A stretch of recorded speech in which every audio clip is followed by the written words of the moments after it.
பொங்கல் பண்டிகைக்கு உங்கள் குடும்பத்தில் செலவு செய்யும் பட்ஜெட் எவ்வளவு என்று மக்கள் குரல் பகுதியில் எழுப்பப்பட்ட கேள்விகளுக்கு திருப்பூர் மக்கள் தெரிவித்த கருத்துக்களை பார்க்கலாம். 3000 தான் நம்மளுடைய பட்ஜெட்டு, சரிங்களா? 2000 ரூபா நம்ம பொங்கல் சாமான்கள் வாங்குறோம். ரெண்டாவது அன்னைக்கு கூட்டங்கள் அதிகமாக இருக்கும், அதனால் கறி எடுக்கிறதா இருந்தால் அன்னைக்கு ரேட்டும் கூட இருக்கும். நம்ம போய் நின்று தான் எடுக்கணும். அது ஒரு 1000 3000 ரூபாய் ஒன்று. ரெண்டாவது எல்லாமே அதுலேயே அடங்கும்.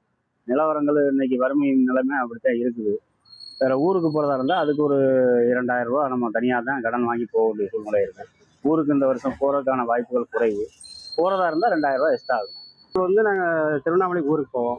ஊருக்கு போகிறப்போ ஒரு டீசலே ஒரு 3000 அடிக்க வேண்டி வரும். இப்போ நாங்கள் ஊருக்கு போனால் ஊரில் போய் நாங்கள் மாடு வச்சுக்கிறோம். விவசாயம் தான் பண்ணுறோம். எங்களுக்கு தோட்டம் இருக்குது. விவசாயத்தில் மாட்டை குளிப்பாட்டணும், மாட்டுக்கு வார்னிஷ் அடிக்கணும், மாட்டுக்கு வார்னிஷ் கொம்பில் கவுறு கட்டுவோம், பூ போடுவோம், பலூண்டு கட்டுவோம்.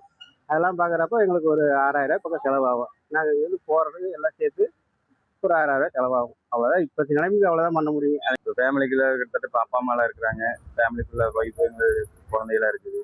அவங்க ட்ரெஸ்ஸு துணிமணி எடுத்துருக்கே ஒரு 3 ரூபாய்க்குள்ள அடக்கம்னு நினச்சிட்டு இருக்கிறேன். ஆனால் வருமானம் தெரியல. இப்போ இருக்கிற காலபட்சத்துக்கு எனக்கே துணி எடுக்கிறதுக்கு டவுட்டு தான். அவங்களுக்கே ஒரு 3 ரூபாய்க்குள்ள வர மாதிரி நான் ஒரு பட்ஜெட் போட்டு வச்சுருக்கிறேன்.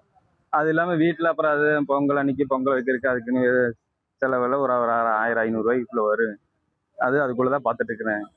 பொங்கலுக்கு செலவு ஒரு 2000 ரூபா வீட்டு செலவு. அப்போ பொங்கல் கரும்பு பூ அது எல்லாம் வாங்குறது 1500 ரூபா 3500 ரூபா. அப்புறம் மாடு ஆடு வச்சிருக்கிறவங்க இன்னொரு 500 ரூபா கூட சேர்த்து ஆகும். என்னோட பட்ஜெட்டு 5000. பானை, முறுக்கு சுடுறதுக்கு முந்திரி நெய் இதெல்லாம் வாங்குறதுக்கு ஒரு 1000 ரூபாய் ஆகுங்க. அப்புறம் முறுக்கு சுடுறதுக்கு தனியாக ஒரு 1000 ரூபாய் எடுத்து வைப்புங்க. அப்புறம் அந்த மார்க்கெட் செலவு, இந்த வீட்டில் இந்த இட்லி எல்லாம் விடுறது அதுக்கு ஒரு 1000 ரூபா செலவாகுங்க. அப்புறம் கோயில் குளத்துக்கு போயிட்டு வந்து ஒரு 1000 ரூபா செலவாகுங்க. மொத்தம் எல்லாம் சேர்ந்து ஒரு 1000 ரூபா 6 ரூபா பக்கத்தில் வருங்க. வீட்டில் அதுவா ஒரு வாரம் வீட்டில் லிஸ்ட் எடுத்து பிள்ளைங்க குடும்பமே அது ஒரு 2 ரூபா வச்சு கோயில் குளத்துக்கு போயிட்டு ஏதாவது அங்கங்கேயும் போயிட்டு வரக்க ஒரு வாரம் ஜாலியாக வீட்டில் இருப்போங்க. மக்கள் குரல் பகுதிக்காக திருப்பூர் பொதுமக்கள் அளித்த கருத்துக்களை நாம் பார்த்தோம்.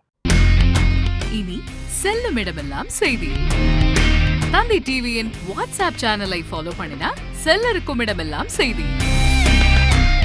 இதோ QR கோட் இப்பவே ஸ்கேன் பண்ணுங்க, ஃபாலோ பண்ணுங்க.